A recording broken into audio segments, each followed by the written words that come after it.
everybody. My name is Campbell Brown.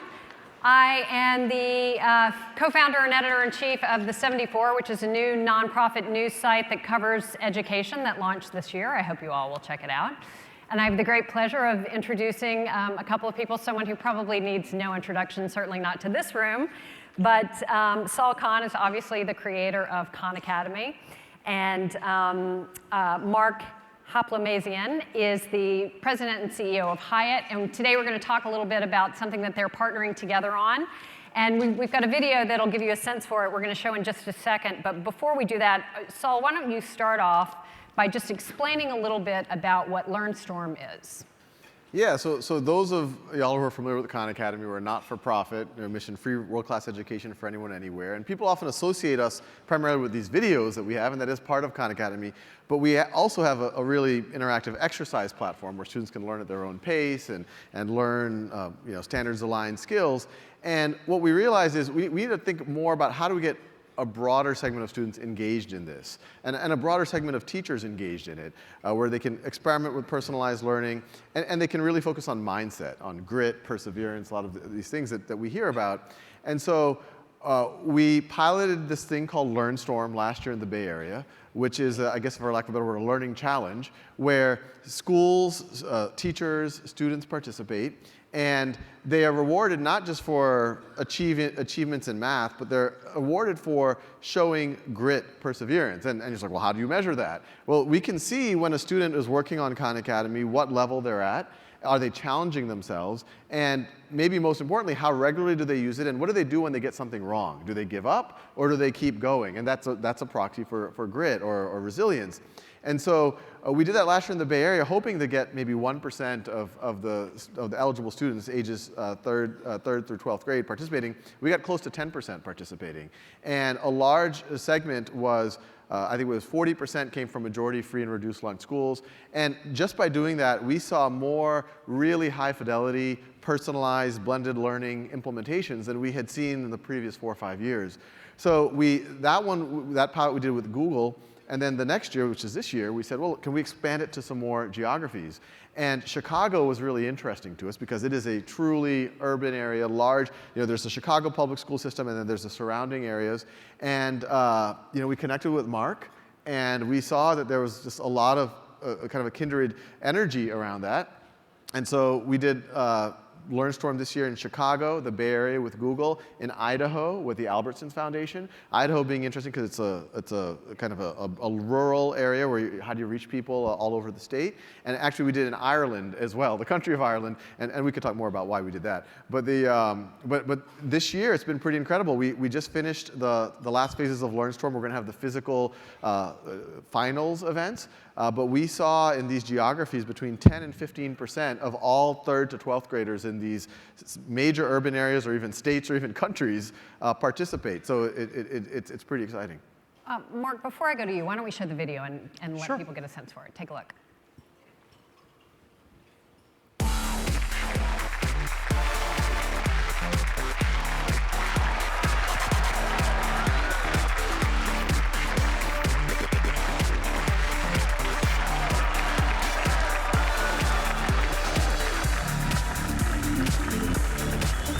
We are the inaugural group to bring LearnStorm to all of the students in Chicagoland.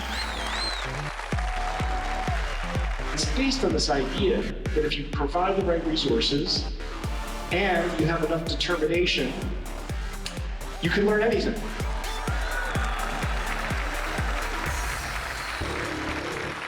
So the whole spirit of LearnStorm is we have the tools where you can practice a growth mindset, so now you can build it.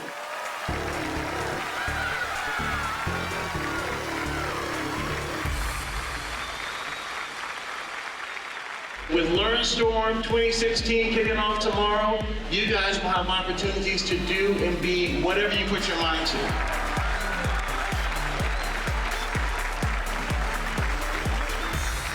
There's no real limit to learning. That is, when the bell goes off at the beginning of the day or the end of the day or at the beginning of the year or the end of the year, your opportunity to learn does not end.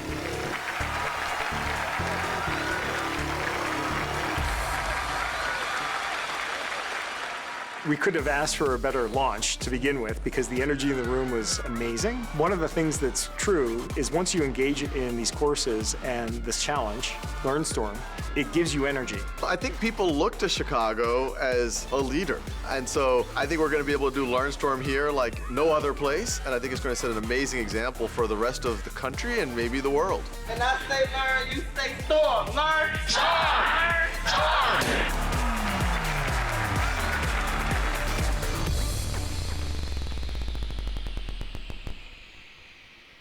Okay, that was a pep rally. Lots of sizzle.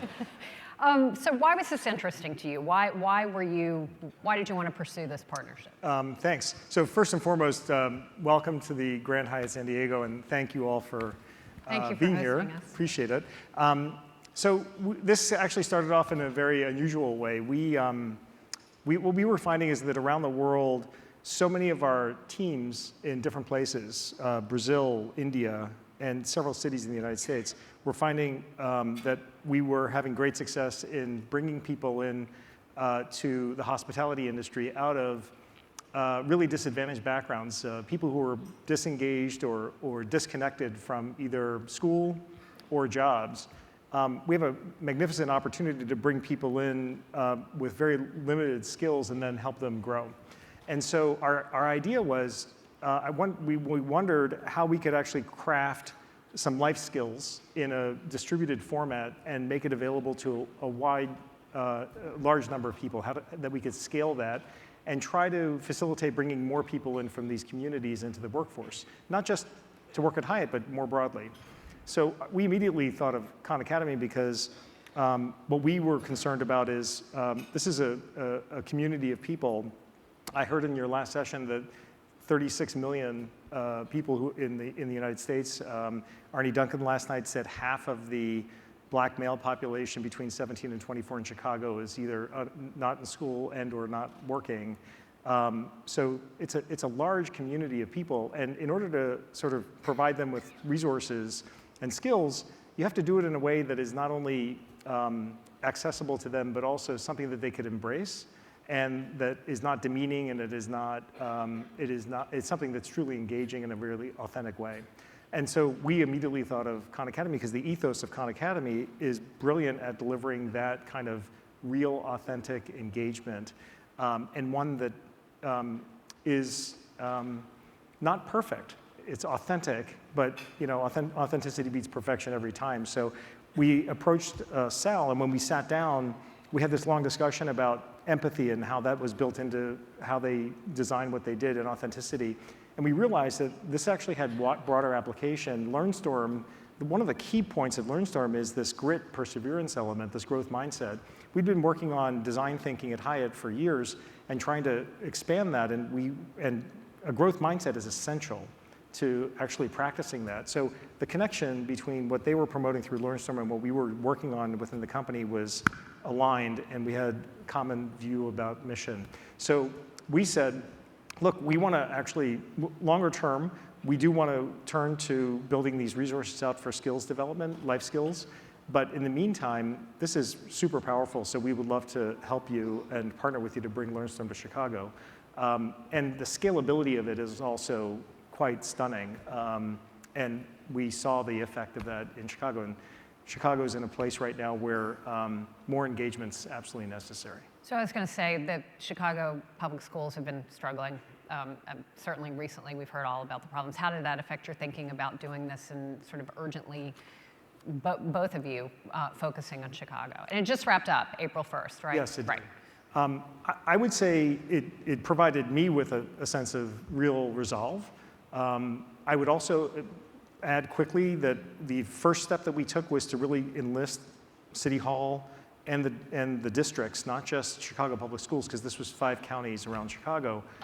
The enthusiasm and the optimism for what impact this could have was unbelievable. So I think the senior leadership was immediately supportive and said, this is exactly what, the right time for this. Yes, there were all sorts of headlines about lots of fiscal issues and lots of conflict within the district, Chicago Public School District in particular. which is one of the reasons why they believed that this was a great thing to do and a great time to do it. The head of CPS in particular is very focused on personalized paths for learning, and he recognized actually how powerful LearnStorm and the Khan platform is towards that. And you both mentioned growth mindset. Maybe just, Saul, explain for a minute, just in case there's anybody here who doesn't understand the idea, and then talk a little bit about how you integrated that into LearnStorm. Yeah, growth mindset, it got popularized with the research of Carol Dweck at Stanford. And it's this idea that, broadly speaking, in a given dimension, people have one of two mindsets. They either have a fixed mindset or a growth mindset. A fixed mindset, say in math, says, well, I either have the math gene or I don't, while a growth mindset says, well, I don't know what my potential is. The only way I'm going to achieve it is if I keep stepping out of my comfort zone. I'm willing to fail. I embrace that failure, and I keep going. And multiple studies have shown successful people in whatever field disproportionately have a growth mindset. They're the ones that are always stepping out of their comfort zone and pushing themselves. And that by itself is only mildly interesting, except for the fact that Carol Dweck, in her research, Angela Duckworth, she's done studies on grit, which is a related idea at University of Pennsylvania. They've shown that you can actually do interventions with people to take them from having a fixed mindset to a growth mindset. And we've been studying this on the Khan Academy platform for several years now. We actually had a partnership with Carol Dweck and her Pertz lab at Stanford, where we started doing some small mini growth mindset interventions while students were doing math exercises on Khan Academy, reminding them your brain is like a muscle. The more you use it, the stronger it gets. Or you're more likely to form neural connections when you get a question wrong and reflect than when you get a question right. And we saw even there a significant increase in engagement from students.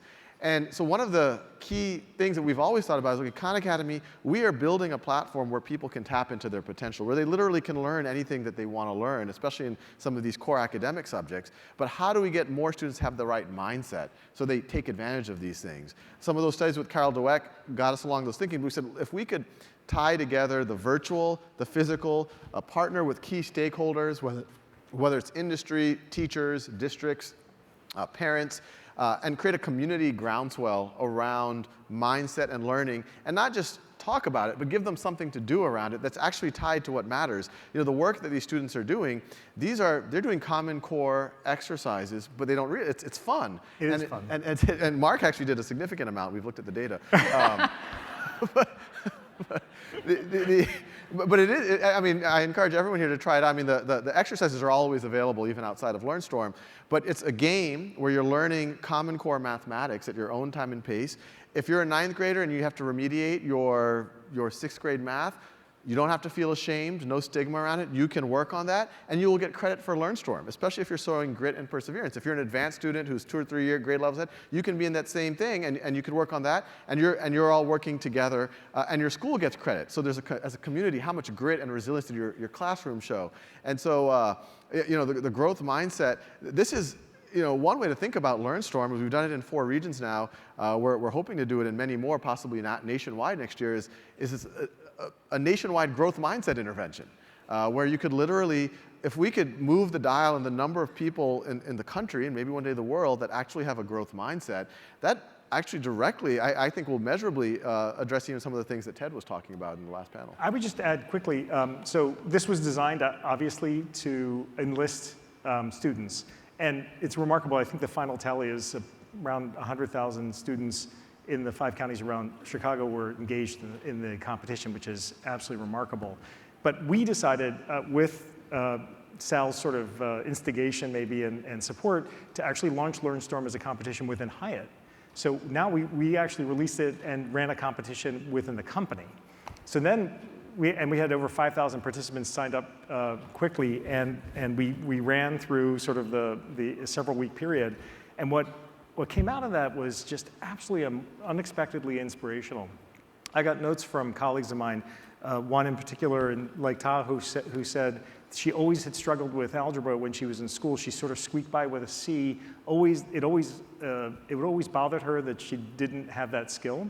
And when she saw what was available, she realized she could do it at her own pace, and that, and learn, but also push herself.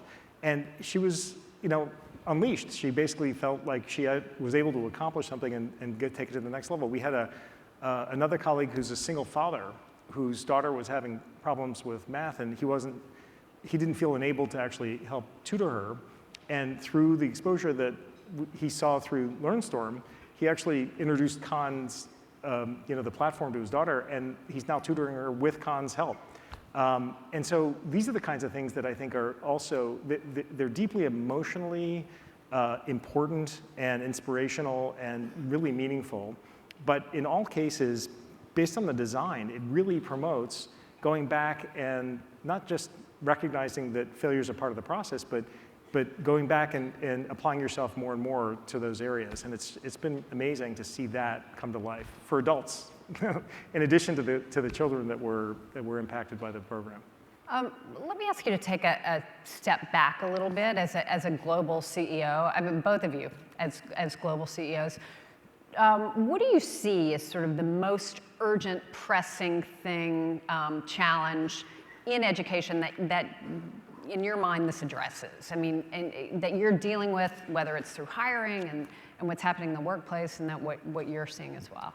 I would say, much more focused on learning, not so much education per se, in the sense that it's not an educational system. It's really the learning process that I think we're focusing our time and attention on. Increasingly, in every market in which we operate, we've got 650 hotels in 52 countries, 100,000 colleagues around the world. And what we see is that the opportunity gap, the skills gap, the knowledge gap, and the income gap that results from all of that is alive and well everywhere and widening everywhere, every single market that we're in. It's particularly pronounced in a few markets in which we've really focused a lot of attention on how we're going about recruiting from disadvantaged areas. Brazil and India are two areas that we've spent a lot of time on, pulling especially young girls out of the favelas and out of slums and trying to give them an opportunity to sort of learn some skills and get a job and then develop from there. And so we see that as the #1 issue that we think we can make an impact on in the world. It happens that our industry is well suited to that because we've got great entry-level opportunities. And with the help of partners like Khan Academy, I think we can bring great tools and resources to bear. But what I'm also learning is, as we did this in Chicago, there's a great community of people involved in new learning models and new engagement models. And we discovered that this was really a broad community effort. We had the library system, we had local institutions, we had obviously the districts and superintendents. This is also an innovation that Sal's team came up with. They created this core of ambassadors. And the ambassadors were teachers who were particularly passionate about this, who sort of spread the word and spread their passion for this. And so it took very much a community effort to bring this together and make it effective. And of course, some key people in the district.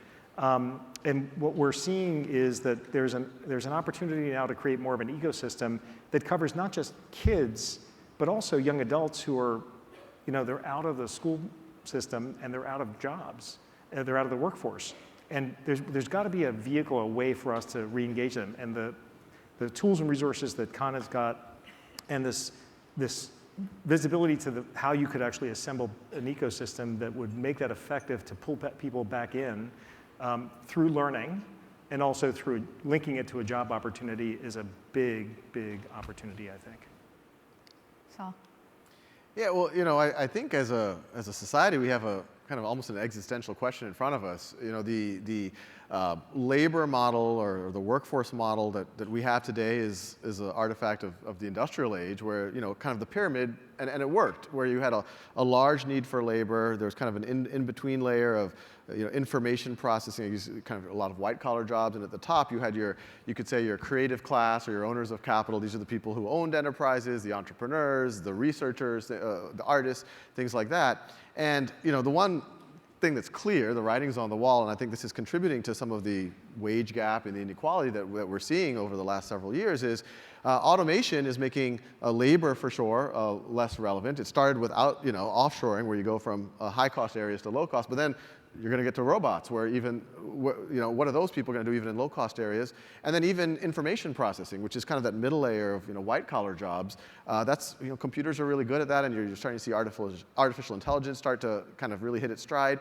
And so society has a question, well, those bottom two layers are going to, even though our aggregate productivity is increasing, those bottom two layers are getting collapsed. And so what do we do with all that increased productivity? Does it just accrue to that top layer, and then do we have to, redistribute all of it in some way? Or do you do what I think is the more aspirational thing I think we can do, it is invert that pyramid in some way. You get many, many more people into that ability to be entrepreneurs, to be creative, to exercise that creativity. And the only way we're going to be able to do it is to educate many, many, many more people at scale. A thought experiment that I give a lot of times, especially even within our team, is if you were to go back 400 years in the past to Western Europe, which even then was one of the more educated parts of the world, you would see that about 15% of people knew how to read. And if you asked a monk or member of the clergy, what percentage, someone who could read, what percentage of the population do you think is even capable of reading? They would have said, oh, well, with a perfect education system, maybe 40% or 50%.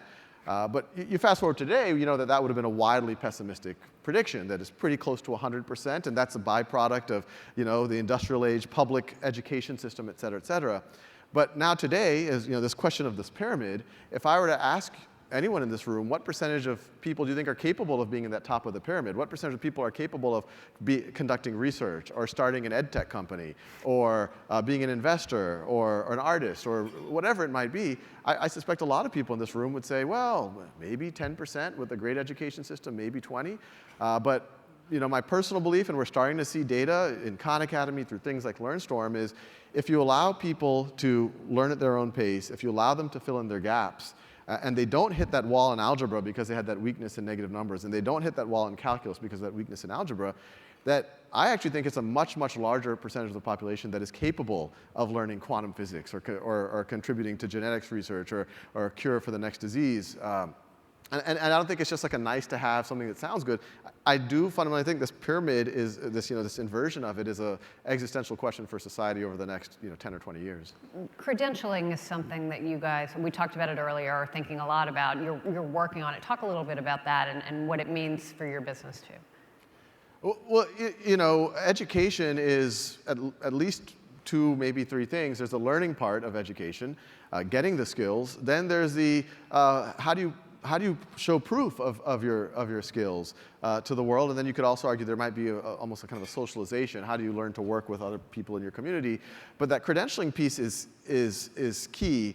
I think a lot of structural unemployment, there is a skills gap, but I also think there's a signaling gap. And I think a lot of people have the skills or they're close, but it's very hard for them to prove that they have the critical thinking or the writing or the interpersonal skills to plug into that new career. And so something that we aren't doing yet, but when we talk to folks like Hyatt and other partners, we were just talking to another one of our supporters, AT&T, earlier this morning about exactly this issue. How do we get a world where through Khan Academy and through a lot of the efforts that everyone in this room is doing, how do people start to prove what they know? And employers that employ a lot of people at all different levels recognize that and start to use that and bring them into the workforce. So something specific you want to talk about on that front or no? Not yet. It's early. Early, okay. It's early. But interestingly, one of the first times that we got together and we were talking through a number of different issues, including the primaries, as I recall, and authenticity and how it shows up in the primary season. That was an interesting discussion. We won't go there.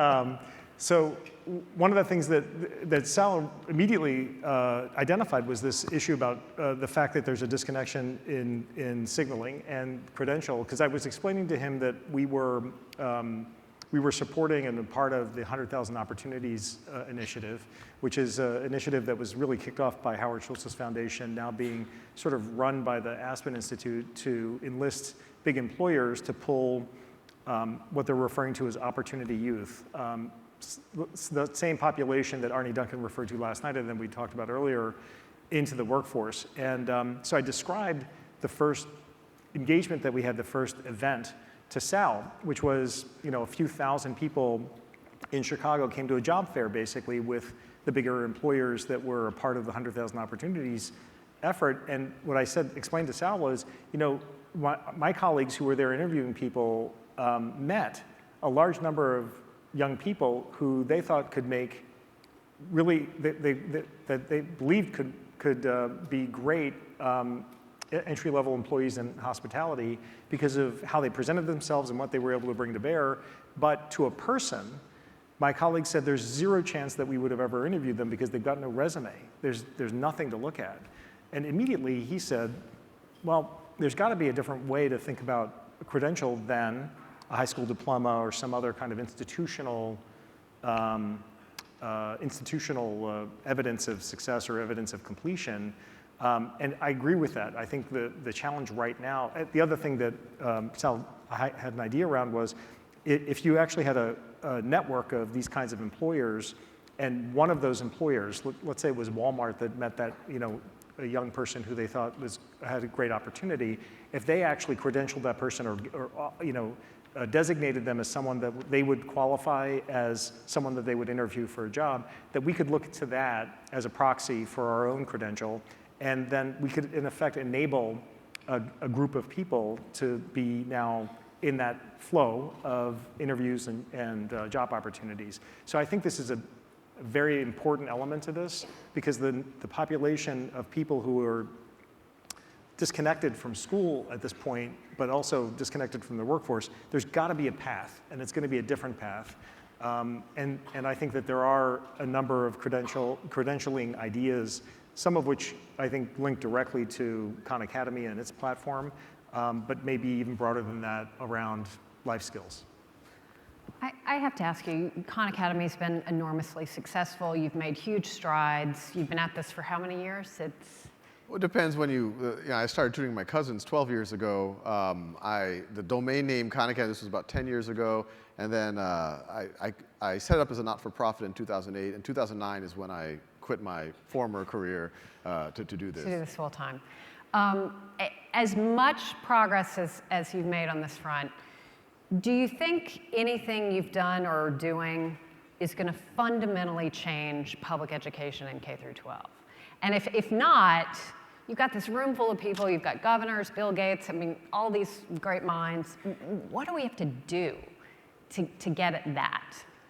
Yeah, I mean, it's interesting because in a lot of ways, some things have happened actually far faster than I would have expected, and then some things not as fast as all of us would hope. The things that have happened faster is, there's a lot of ed tech investors here. Prior to 2008, 2009, people didn't think that there was ed tech was almost the third rail of venture capital investing. But Khan Academy and others started to show that there's a hunger. That, students are out there trying to fill in their gaps. They're willing to, on their own time, try to pull it. And it was happening at scale, and it continues to really grow dramatically. So we've seen that. We've definitely seen the conversation. Ed schools have been teaching about differentiated instruction forever. But now we're starting to say, wait, the tools are starting to exist where this is very doable. LearnStorm, we're having large fractions of populations of these regions doing personalized instruction in a way that 20 years ago would have seemed like science fiction, where people are able to learn at their own pace. The classroom changes, so it's not lecture-based anymore. It's much more about one-on-one or small group instruction, very, very, very focused on individual students. The fact that we could even engage regions in this way is pretty incredible. One of the things that I've been almost every night, I think more dots get connected. This partnership with the College Board. The College Board, they're the creators of the SAT. And the SAT has been around or the College Board has been around for almost 100 years. And the new president, for the first time, recognized, look, there's this whole industry that unlevels the playing field around test prep. And they reached out to us. They had seen a lot of the work we had done around the Common Core, around kind of the adaptive, personalized learning. And they said, would you be willing to do something like that for SAT that makes it free? And we've always been careful to even use the word SAT prep, because SAT prep in the past has been around, tricks or how do you just, game the exam. But they wanted to work with us because we were about real learning. That if you're having trouble with that algebra problem, no, you can still learn it, or you can remediate and go back to your arithmetic or whatever. So we've been working with them on that, and we just launched it this past SAT administration was the first time. 50% of all students who took the SAT used it. We've already seen a 20% reduction in test prep, paid test prep. We've seen the usage was even across all demographics, income and ethnic, so much higher penetration than we expected. We've partnered with the Boys and Girls Club, so we make sure that everyone has access to it. And one of the things that I'm really excited about is we now have integration with the PSAT. The PSAT is what 80% of American 10th graders take, and now if they give permission, it's very important they give permission to Khan Academy, that PSAT can now act as a diagnostic for personalized learning. So one of the hardest problems in personalized learning is how do you actually know what the gaps are in students' knowledge? And now you have this really high fidelity thing where we can say, hey, you were really strong at the functions concept, but you're weak in this type of grammar, and you're strong in this type of reading comprehension. And we can immediately personalize that for the students. And then we can see how that affects them when they take the SAT, and maybe even further on when they go to college. So, you know, a lot of what I just said is, I think, even to myself 5 years ago would have felt like science fiction. What I'm excited going forward is really leveraging these multiple platforms, partnering with many people in this room. It's obviously going to be a collective effort here. But I actually think in 10 to 15 years, which isn't a long time in the whole scheme of things, we will have a world where if you're in the developing world and you don't have access to a school, through a smartphone or a tablet, you can literally self-educate, prove what you know, and then plug in to meaningful careers. And if you are in the world most of us live in, you will be able to supercharge what's happening in the classroom, where instead of these paper books that weigh 20 pounds and don't personalize to you, you're going to have resources that not only allow you to get your core skills at your own time and pace, you're going to be able to have labs, you're going to create portfolios, and class time is going to be freed for more human interaction, and that those artifacts, these portfolios, are going to give us even richer information for the people that we want to work, we want to fund, we want to, and allow more people to enter that top of that pyramid. Yeah, I was just going to add two things. One is one of the amazing leverageable aspects of Khan is that the platform is, you can build skills on your own, and then free up classroom time to truly engage. I see a very clear, direct corollary to our business. We're trying to actually take the administration out of our colleagues' hands so that they're not stuck sitting there doing administrative tasks in front of a guest, but actually provide them with resources so they can engage authentically and in an empathetic way with our guests. Same thing happens in the classroom, but you need the tools to be able to do that. In our case, we're building a platform to sort of take all of the administrative burden off of their plate so that they can authentically engage in the Khan Academy case. You can learn a lot of these things on your own, core skills, and then when you get to class, it can be more project-based, it can be more active and engaged. I think that's super powerful, both in a work context and in a school context. The other thing is, you talked about it earlier today, agency. Just being able to take more control over your own path and your own growth and your own learning, which, it's got obvious benefits, but it's also, there's something deeply sort of respectful of the human spirit when you do that, when you put that in someone's hands. And it often bolsters your self-confidence. And I just think it makes a big difference from an emotional perspective in terms of how you experience learning and how you build confidence over time. So I think that's the special gift embedded in what he's built, because that's really an emotional connection that those kids will carry with them forever. And I think that really enables amazing things in the future. We just have a couple of minutes left, so let me maybe have you both comment, in closing, on how important the public-private partnership is, and going forward, especially, and then where you see LearnStorm going. You mentioned Ireland. What are the longer-term goals? Well, Ireland's interesting because, to some degree, the precursor of LearnStorm started there as one of our board members. He's a reality TV show star in Ireland, and he did kind of a precursor, and we said, that's a good idea. But yeah, we are in the works right now of figuring out how do we get this into more regions, how do we get the go nationwide, and we want to work with districts, we want to work with teachers, and we want to work with corporate partners to make this literally, can you imagine, like a nationwide growth mindset intervention, change culture around learning. So that's key to us, and you know this public-private or not NGO, for-profit, corporate partnership is key. You know, we're not for profit. We're funded by philanthropy and partnerships like this, and it isn't just the financial resources that just allow us to build Khan Academy and do things like that. It's the expertise, it's the know-how. It's, you know, if we can start connecting you learning on Khan Academy to authentic career paths in industry and things like that, then that really starts to take us to where the future needs to go. Mark? Yeah, I would just say it's been, this whole experience with Sal and his team has been inspirational, and it's been a very personal one for me personally, but also for so many members of my team. And I think one of the reasons we found so much meaning in it is because we as an organization are very purpose-driven. Our purpose is to care for people so they can be their best, and we felt that our support of LearnStorm of Sal's organization helps care for people in a very, very explicit way. And it certainly, you know, propels them and enables them to be their best. So for us, it was a fulfillment of our purpose. But I do think that this sense of perspective, what Sal described earlier, and the reality on the ground of what's going on with workforce and with young people who are disenfranchised at this point, is certainly a huge motivator. And I think it's necessary for employers and enablers and tool providers, but also institutions, to actually align around what is the design principle that we're going to align around, and what's the impact that you really want to have. The one thing that Sal's demonstrated is that you can scale impact enormously. So the scalability has been demonstrated, and also the impact has been super deep. So it's a great model.